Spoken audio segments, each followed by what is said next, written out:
Hello, ladies and gentlemen. Welcome back to the Armchair Book and Wrestling Podcast. I'm your host. My name is Stunning Steve Barber, and I am running solo this week. Unfortunately, my awesome co-host, Delicious Dwaylen Davis, is still on a hiatus.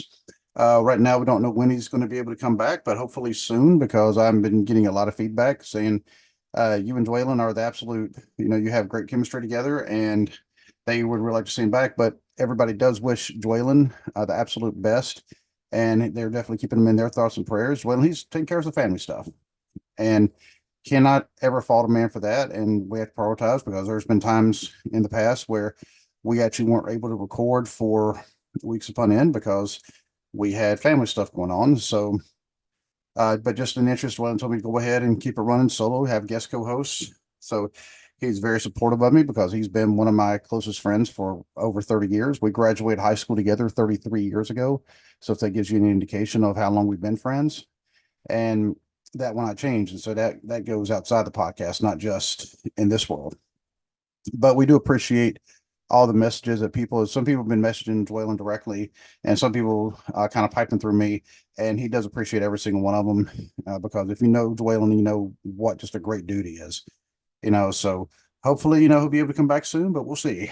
Because like I said, I'm not gonna force the issue on him because that'd be kind of rude of me to do that. And so I just got to respect his wishes. So in the meantime, I'll still be running solo, or I'll have a guest co-host. Speaking of which, one of the things that I will probably be having a co-host on here in a few days is actually going to be Rescue Randy, and he still doesn't know if he'll be able to come on or not. But the reason why he's going to come on is because we're going to discuss something we did just this past weekend, and this is actually one of the reasons I haven't been able to record in a while. Um, Oddly enough, it was a wrestling related event, which caused me not to be able to record this past Saturday. And it's because Randy and I went and worked, and I say we worked at the Wrestling Fan Fest. It's called the Federal Reunion Part 3 up in Chillicothe, Ohio. And we uh, we were given this opportunity through the wrestler from the NWF, Big Mama, because she's actually a friend of mine and Randy's, and she was able to get us in. She got our names on the list, and so we were able to go up and help. Now, Randy and I, we were there from about 20 until 10 in the morning until around 20 till 11 um, at night before we finally were able to leave. And we got there and we were assigned different tables. And this was by Bobby Fulton himself. Remember, half of the Fantastics. You remember the tag team from the 80s and up into the early 90s. But Bobby Fulton is the one who actually ran the event. And he actually he handed us two envelopes apiece, and those two envelopes contained money and a note, basically like a letter, almost like an instruction letter, sort of. And I was going to be with Ernest the Cat Miller and Kerry Morton. Kerry Morton, of course, is the son of half of the Rock and Roll Express, Ricky Morton. And Ricky and Robert were actually at the table next to us. And on the other side of that was Tommy Rich and Mr. USA, Tony Atlas, Tommy Wildfire Rich and Mr. USA, Tony Atlas. And one of the things, and I know what you mentioned more about this when we get to the show, but to that episode, but Randy he was with Shark Boy. And Shark Boy, I mean, I realize, he's known more of an independent, but he has been in the big companies. He has been in TNA, and he is, pretty well known. And Bill Apter. And Randy said, I mean, it was absolutely a lot of fun with both of them. I had a good time hanging out with Ernest Miller and Kerry Morton. That was the first time I ever really, I didn't really know a lot about Kerry Morton, and I've actually gone and looked him up, and he's only 22 years old, and that dude, he is going to be a star. I'm just going to throw it out there. Great attitude, very positive. And I saw the way he interacted with the fans. Him and Ernest Miller both, the way they were with the fans, they wanted to make every fan feel like they're welcome, like they were like the most important person in the world. I mean, it was really fun with them. Now I was tired by the end of the day because I was on my feet for about 5.5, 6 hours straight before I was able to sit down. And it was actually Ernest Miller himself that told me, dude, sit down, because he could tell I was kind of hurting. But it was still, I mean, still got to meet other people because all the wrestlers, as they're they're walking around. I mean, because they got to get up and walk around sometimes too. And so they're walking around, they're saying hi to each other too. So there was actually a few more that I got to meet. Um, I got to talk to Buff Bagwell for a little bit. And, when there was like a lull, this is like towards the end of the event, but it was kind of a lull. There wasn't anybody at the table I was at, and there wasn't anybody at bus table. So I went and said hi to him. And I asked him, I said, "Do you remember being on the podcast?" And he looked, he said, "Yeah." He said, "I do." And, we talked for a little bit, but I told him, because if you've kept up with Buff since he was on the show 2 years ago, you know that he's had some struggles since then. But Buff looks good. I mean, the only thing, he had a knee scooter, because he's had to have, he's had some problems with his knee, and so he was on that. But other than that, I mean, he looks good. He doesn't look strung out, and he was, and I told him that, and he said, "Well, thank you, I really appreciate that." And he said, "I mean it." And I said, "Not," I said, "I absolutely mean it too." And so stay tuned. May have Buff back on the show again, hopefully soon. Hopefully, when I do have him on, if when I have him on, Joylen will be able to join me again, even if it is temporarily. I was also talking to Ernest Cat Miller about maybe coming on, and he said hit him up through Instagram, we'll work something out. Same thing. Hopefully, Joylen can come back on, because I really don't want him to miss this opportunity. And but I'll talk more about that on Wednesday's show, and because I want to give Randy a chance to tell his stories that he took from the place. But it's a very interesting day, very tiring day. And then you throw daylight savings time on top of that. I didn't get a lot of sleep Saturday night. And of course, Sunday, most people know I actually play in my church's band, and I have to be there at 8:30 in the morning. So I didn't get home till around midnight, because Chillicothe is about an hour and a half roughly from the town Randy and I both live in. And Randy was my ride. So, but he had to get me home, and then he had to go home himself, which, I mean, he lives like 5 minutes away from me. But so tired. Next morning, church. I had to be there, and of course, Randy. I mean, he doesn't have to be there at 8:30, but I mean, but he came and we were talking, um, and he was talking about how sore he was, and we're both kind of laughing about it. We're not complaining. "Oh no, I'm sore." We were just kind of laughing like, "Oh yeah, I'm definitely sore." I mean, and then later on that day, I'm also involved in another project with my friend Kyle. Remember Kyle, the original co-host? We have another project that is outside of the wrestling podcast, and I don't want to go into too many details. Some may already know about it, because I think we may have mentioned it, but I'm going to be very, very busy with that, because we're interviewing quite a few people, and I did 3 interviews yesterday, um, with 4 people, because one of the interviews was actually with a married couple. And so here pretty soon the editing of that's going to begin, and we have hopefully we'll get the thing rolling, and we'll have something available for download by April 2nd. That's the goal, and that's what we're shooting for. So we'll just more to come on that. And so thank you for, if you still subscribe to me, going, "Hey, why haven't you put an episode?" By the way, I do want to give a quick hi to a young man I met. He's a aspiring wrestler named Levi. He was actually also at the event. He was also helping out. Good dude. Love talking to him. And, we actually were, big wrestling fan. He likes the old school stuff. And he was also wearing an Ice Cube shirt. And that's actually what I was like, "Hey, I like that shirt." And, so he and I got talking about music. Then I found out he was an aspiring wrestler. And he's actually going through training right now at one of the um, local places to train. Not Bone Crushers, because he doesn't live close enough to Cincinnati to really go all the way down to Bone Crushers. People have done it, but I mean, but it is a little bit of a haul, at times. But yeah, love talking to him.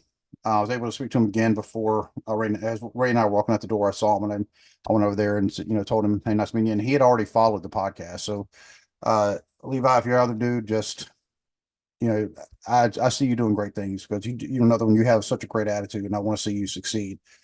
So definitely email the show. By the way, I want to give away and give the contact info before I really get into the reason why people tune in. They didn't tune in just to hear me talk about gibberish.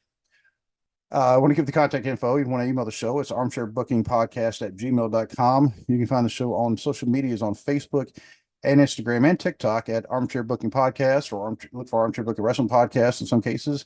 On Twitter, or X, or Twix, as Dwaylen and I like to call it. Dwaylen, actually, I'll give him all the credit in the world for renaming that. You can find it at Booking Armchair. And on YouTube, of course, if you already subscribe to on YouTube, you already know the channel. Please hit like, share, and subscribe. Tell your friends about it, because I'd love to be able to build up the audience base. And keep telling my daughter, because she's got over 1,000 subscribers. Actually, she's got over 1,100 subscribers now. She's just picking up subscribers left and right on her channel. And once you hit 1,000, I mean, that's one of the things that YouTube says, oh, now you can actually be monetized.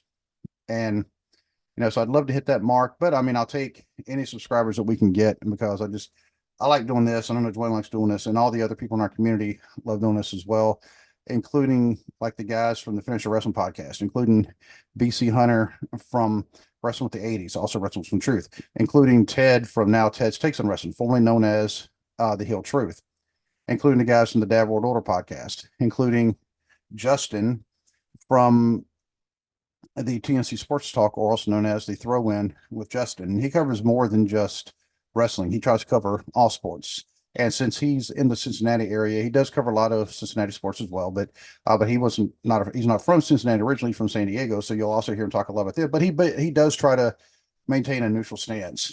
And I've actually had him on this show. I've been on his show, and he's also been on my other podcast called the Cubicle Chat, where we talk about everything. And in fact, he's on that one. I'm doing that show 5 days a week, and on Thursdays I'll talk about sports, and he's actually been on the Thursday episodes as well. So definitely go check those out. And also some of my other non-wrestling podcasts that I've been giving mentions to: True Crime Cast and Bless Their Hearts, both ran by the same guys, Jamie and John. Two great guys with two great podcasts. Definitely go check them out. And the Mixtape podcast with those guys, that's another one I've actually been on, not discussing wrestling, but that one I discussed 1980s heavy metal. If you know me, I'm a metalhead. But we were discussing that. We're talking about me coming back on, and also Jason, or Jay, what do you want to call him? He goes by a couple different names, but Jason Emmett from the Mixtape. He also has recently put out a novel that you can listen to on most audio platforms called Lyric, the novel. And he just dropped the last episode of it. And so its entirety, I believe 17 or 18 chapters. And if you like Stephen King, if you like Dean Koontz, you'll like that book. You'll like this novel. So definitely give it a listen. He's also on Patreon if you want to listen to it without commercials and without breaks and things. But it is good. Jason is a very, very good writer, and I told him as much. And but yeah, definitely go check out the Mixtape. And I also want to give a shout out to Nerdcast Empire. They're a fairly new podcast. I want to say maybe 6 months. And they're also doing some expanding. They talk about anime, like professional wrestling, and they talk about heavy metal. I can tell you right now, 2 out of 3 of those I'm all about. I don't know a lot about anime, but I still listen. So they also put out a great product. And so just want to, if I miss any of my friends, please, I apologize.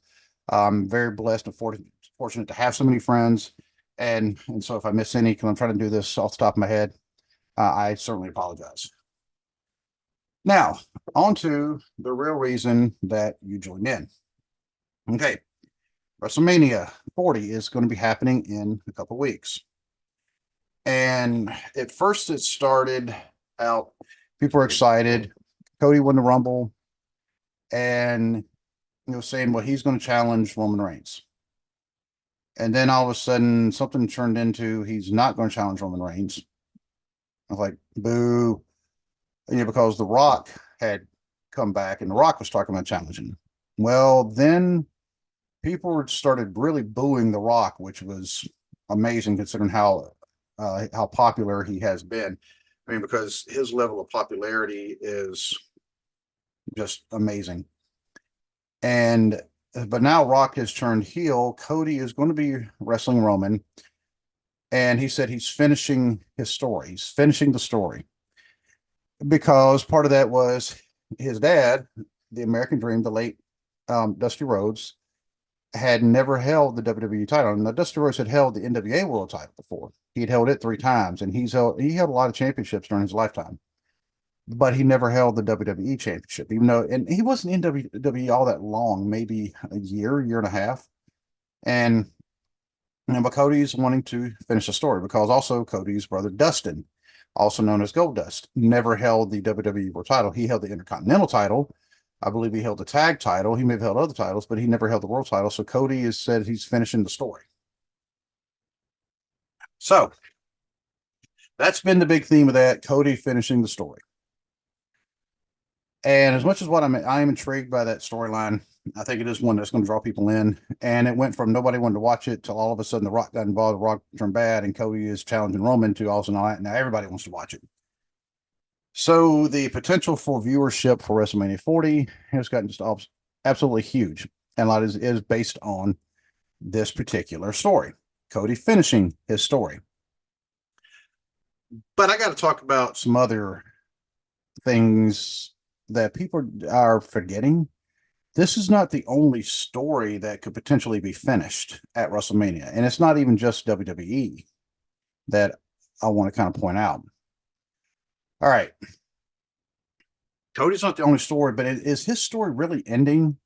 And so if he wins the world title on night 2 of WrestleMania 40, is his story ending or is his title reign beginning? So, I mean, he's still got a lot of gas left in the tank. I mean, Cody's not old. I believe he's in his late 30s. I mean, he's not old. He's nowhere near a retirement type age. So that's what I'm wondering. It's like, is he really finishing? You know, he may say that, but I don't think it's really finishing. If he wins the world title, I mean, he's got another story. He's closing a chapter, and the next chapter is beginning. But there's also the other stories, okay? Because you also have Drew McIntyre on Raw. He's challenging Seth Rollins for that world title because Cody's challenging for the combined, undisputed, universal WWE. Everything that Paul Heyman says about that title, he's challenging for that one. Well, then they basically unearthed another title just to have it on Raw, and Drew's challenging for that one. Well, Drew is he's got the legitimate gripes that every time he has done something, he's gotten cheated out of it. So he's kind of want to finish in his story. And yes, I know I've actually mentioned this before on the podcast about Drew having his own story he's trying to finish. And so I don't want to go into too many details about that because I actually am a big Drew McIntyre fan. I don't care if face or heel. I like Drew McIntyre a lot. And I could see him beating Seth. But you also have the potential if Cody wins, and wins the title, that means Roman Reigns' reign, his tenure as this champion will also be ending.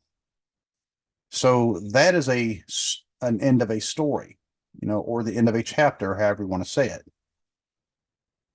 And so that's another potential story ending.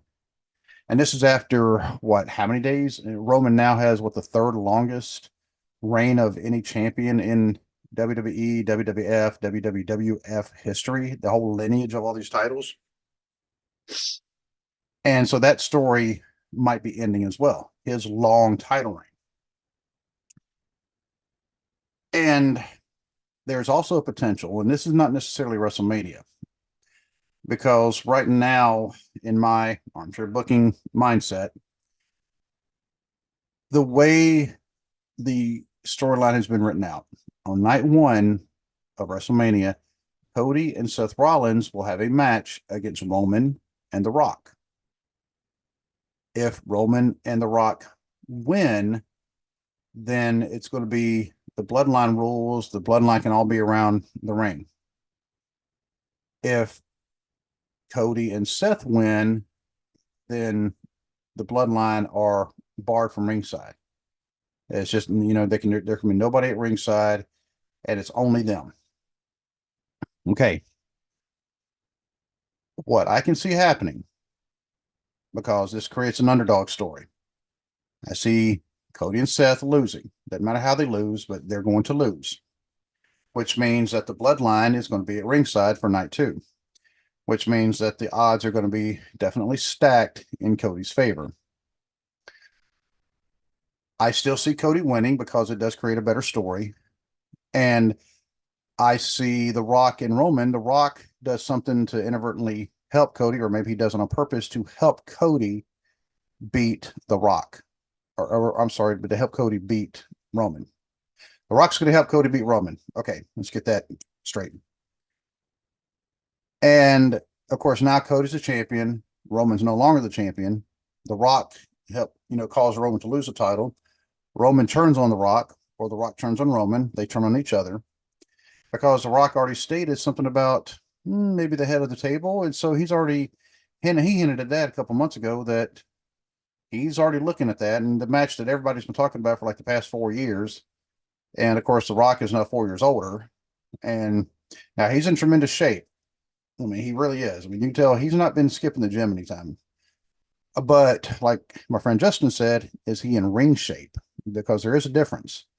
And so he's going to have to get all the ring rust knocked off because The Rock wrestles like once every 4 or 5 years.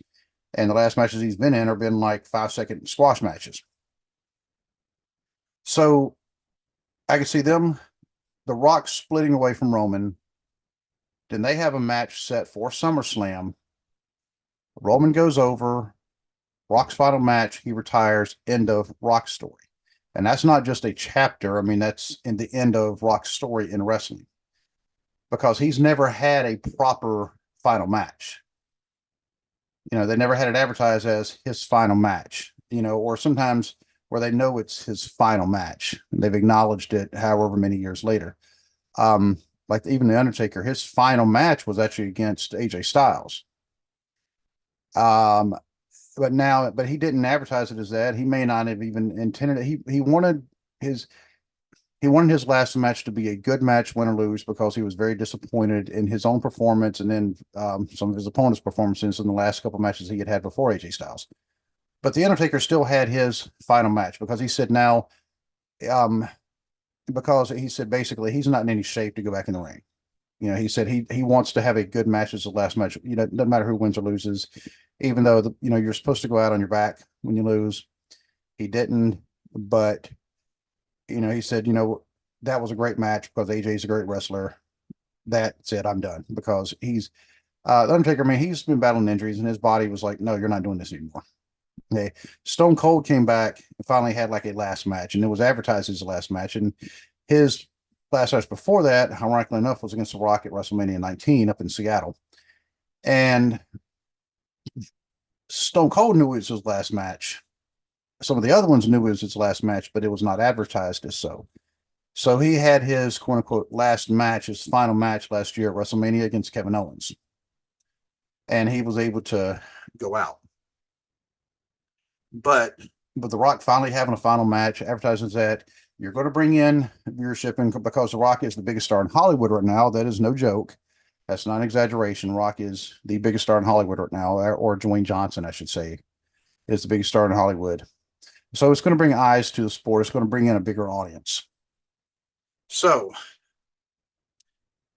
one of the things also about The Rock splitting away from Roman, because we know Jey Uso is already split. Jey Uso is on a totally different show from Roman and his own twin brother, Jimmy, and his other younger brother, Solo Sikoa. I could see them all breaking away from Roman, which means that the bloodline is ending. Because I don't think the bloodline's on their last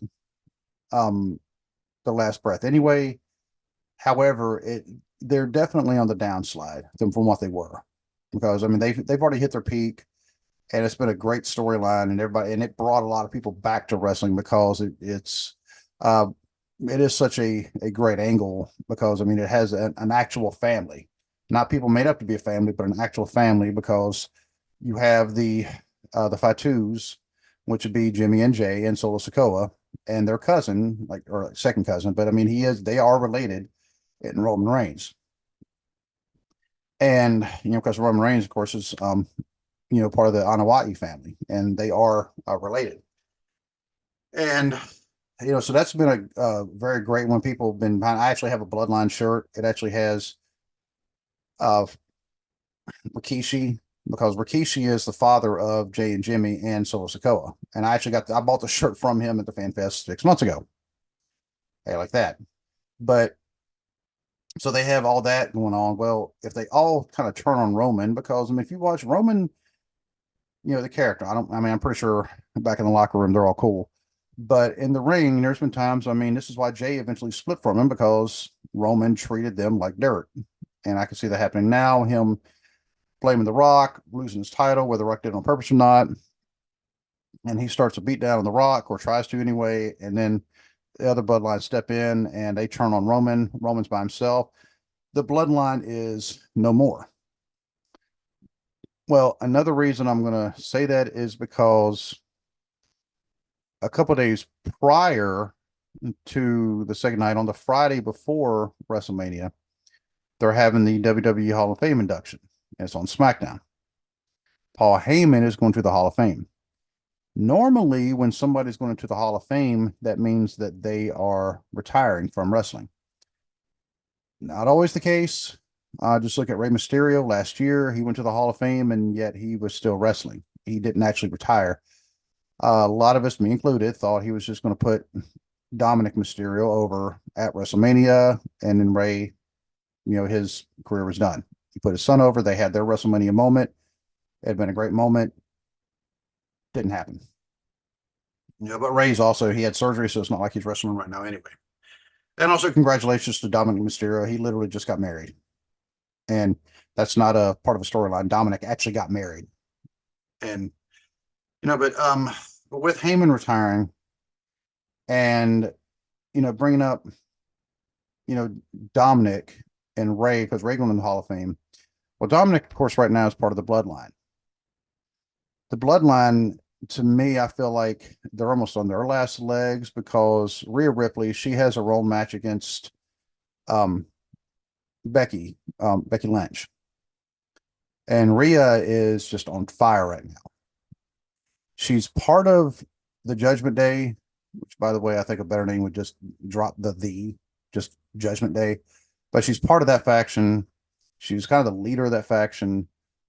But she has become extremely popular. They're supposed to be heels, but they're cheering her. They're booing everybody else, but they're cheering her. Time to break away. And by the way, Damian Priest has held the Money in the Bank briefcase now for almost a year. About time to cash it in.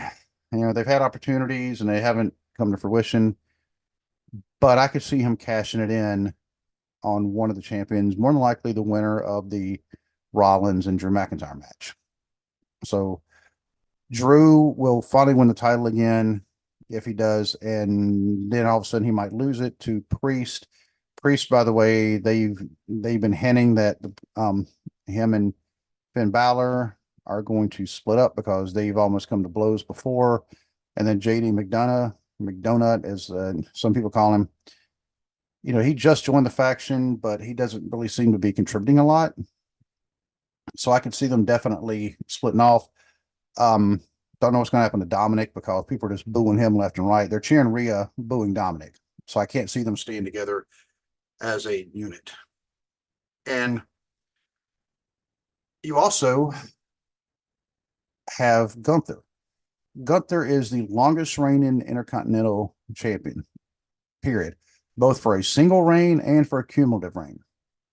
He passed up Pedro Morales's cumulative title reign count, or day count, not that long ago. Pedro Morales had held that record for 41 years, and Gunther passed it up. So that tells you how strong Gunther is, how much people like him as a champion. And people, he's another one. They want to cheer him, even though he's a bad guy. They want to cheer him because he's good, because he's very good. Well, he's going to have an Intercontinental title match at WrestleMania. Don't know who the opponent's going to be yet. That's going to be decided in the gauntlet match. Might be tonight, actually, on Raw. I'll have to see, because that's one of the things I have not been able to keep up too much with the wrestling, because I've been having to rely on some of the news sites and some of the reviews from What Culture with Simon, as far as telling what's been going on. And I've been getting people texting me, telling me what's going on, but I have not been able to keep up with it as much as what I'd like to, just because I have been just so busy. And it's kind of amazing. Not even working right now, and yet I'm still, it's the way Kyle put it. He's like, "Man, you said you're busier now than what you were when you're collecting a paycheck." I'm like, "I know, right?" And but Gunther, if he loses the title, that's the end of another story. So, or another chapter in his story. I mean, it's not the entire story, but it's another chapter because Gunther, I mean, right now you'd say he's the greatest intercontinental champion of all time. Not Honky Tonk Man. That should never happen. That was a travesty. My opinion, leave me alone. But another one, this is kind of low key, but Bailey, when she has the potential of winning back the women's world title from Io Sky. And Bailey was the one who created damage control. Now Bailey has the chance to basically destroy damage control. And so she could win the title back from Io Sky. That's the end of that story. Maybe I know this is kind of a minor one, but she created damage control, but they are the ones who kicked her out, ironically enough. And between Io Sky, Dakota Kai, Asuka, and Kairi Sane, I mean, they've just put their sights on Bailey. And so that could be another story ending. I really hope Bailey wins it. I don't see the Huggers coming back. I don't see the Bailey buddies coming back because she destroyed them with the pickaxe. So that means they'd have to buy more. And I don't know if that was the best character anyway, because even though she was a good guy, it was hard for them to get behind it because it was such this um goody goody type character, and people don't like them as much anymore. Not as the champion anymore. They like them, but not enough to say, okay, you're going to be the face of the company. You're going to be the world champion, because it appeals more towards the younger, like kids type crowd. But I mean, but that was kind of a long shot. But the last one, and this story has ended, and it's not even part of WWE, and that's Sting. Sting had his last match on March the 3rd at AEW Revolution. Revolution? Because I actually didn't watch it. Yes, Revolution.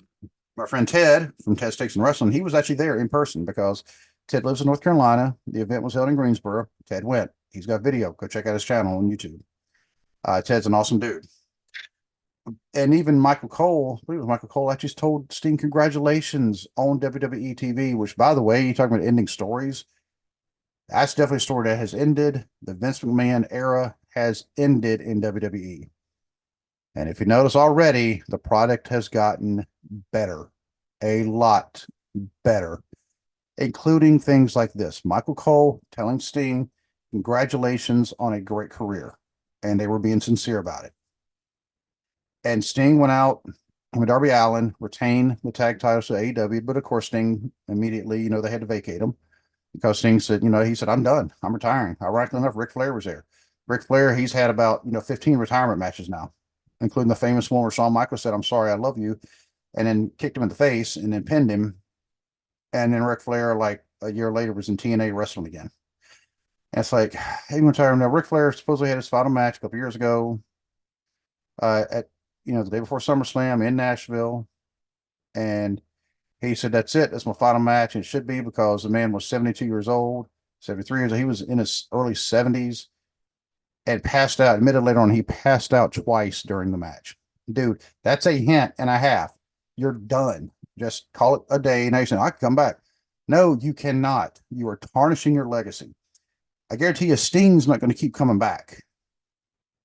Sting said, I'm done. That means he's done. He's like, my time in the spotlight is over. I'm going to graciously give it to the next generation, which is what you're supposed to do. So Sting's story has ended. He's had the end of his own story, not just a chapter, maybe a chapter in his life. I don't see Sting staying away from the industry altogether, obviously, but he's not going to be doing in the ring work anymore. Just like when Triple H, when he was told by his doctors, you're never wrestling again, Triple H walked in the very next episode, I think it was Raw, put his boots in the ring and left him there, which is symbolic for a wrestler who has had their last match.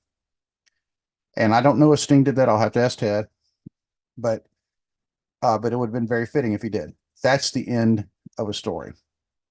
And with that, we've actually come to the end of the podcast. I really appreciate everyone who has been listening. And once again, I apologize for the lack of episodes over the last few weeks.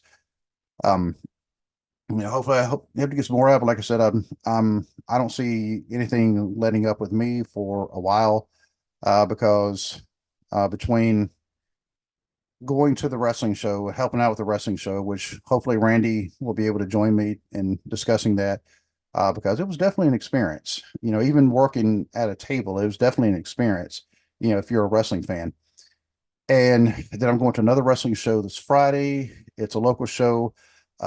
Shane Douglas is actually supposed to be there. He was actually at this past event. And, but I'm hoping to meet him at this other event. And, I'm going to have him sign the NWA world title, that belt that's sitting right there. If you're on YouTube, you know the one, the 10 pounds of gold. And I was told by one person, they don't ask him to sign that because you know the history. Another person said, "Oh, he'll sign it." I said he'll be glad to sign it, and he'll tell you a story because the man's a talker. And so I'm actually looking forward to that. And but thank you for listening. Please hit like, share, and subscribe if you're on YouTube. If you are listening to audio, share with your friends, tell your friends about it, because the audience actually dropped for a little bit, and now it's starting to build back up again, mostly on YouTube.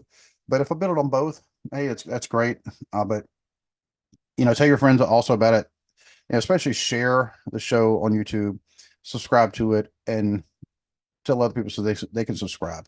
Because I am trying to build up more people, trying to get more interviews on here, because we did hit a kind of a speed bump, but the show must go on. So, but thank you so much, and God bless.